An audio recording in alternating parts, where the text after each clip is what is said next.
Malalang away na naman ang nangyari dito sa ating pack members.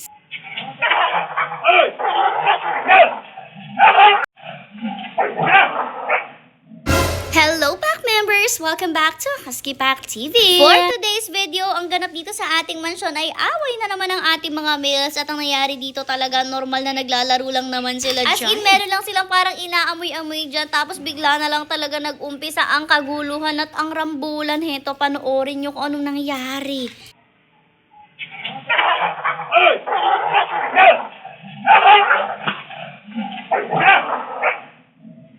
At ayan na nga, kita nyo, napakatindi ng pag-aaway nila at talagang si Mazda ang nag-umpisa ng lahat. Kaya naman kita nyo, nagalit talaga si Kuya Jomar nyo dahil kahit nasaway na nga niya na isang beses, ay sumugod pa rin ulit si Mazda at pinagkakagat itong si Robin. At ayan na nga, talagang ilang beses na pinuntahan ni Kuya Jomar nyo si Robin para i-check kasi alam nyo ba, nakita nga ni Kuya Jomar nyo na si Robin ay dugo-dugo ang ilong or ang bibig. Yun kasi yung napagkagat talaga ni Mazda. Kung slow mo nyo nga yung video, kitang-kita nyo na talagang nadali ng matindi ni Mazda si Robin. At si Mazda talaga yung nag-umpisa dahil siya talaga madalas yung nagkakagat-kagat sa ating pack members. Ewan ko ba, ganyan lang din talaga ang Mazda natin. Bukod nga sa sobrang likot at sobrang kulit niya, ay minsan talagang tumatapang rin siya. Birang-bira nga dito sa ating mga males na may mag-away dahil madalas mga females natin yung nag-aaway talaga. Tapos ngayon nag-away sila si Mazda pa yung may dahil. Ito nga isang clip na ipapakita ko sa inyo kung paano niya talaga binuli si Hercules dito dahil alam niyo naman sobrang bait ni Hercules natin at hindi talaga siya lumalaban man lang kahit konti. Tapos tina nyo nung una talaga nakikipaglaro si Hercules dyan kay Mazda, nakikipagitgitan siya dahil ngayon talaga masigla na si Hercules at nakikipagkulitan na rin sa ibang pack members, hindi nga gaya noon na talagang hingal na hingal lang siya. Kaso maya-maya pa ay napagod na si Hercules at ayaw na nga niya, pero si Mazda tuloy pa talaga, kaya naman ang nangyari, medyo na out of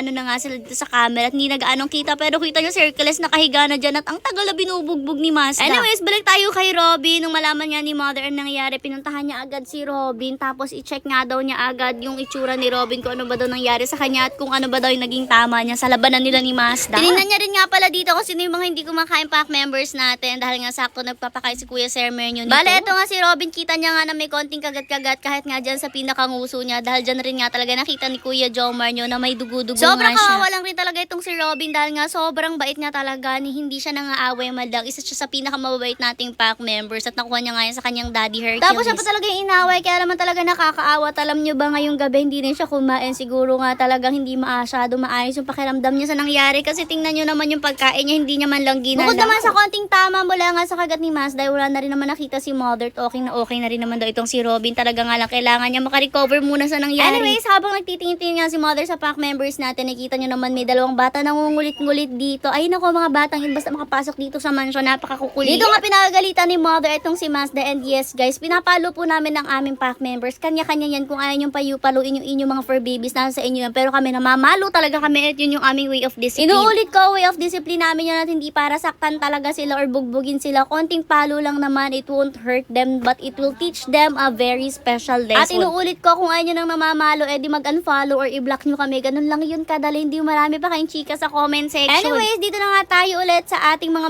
kulit na bata na ikipaglaro lang sila dito sa ating Mother habang andito sila sa loob ng mansion. Kagulo din tuloy ang pack members natin ito dahil nakikita sila ng mga batang makukulit ng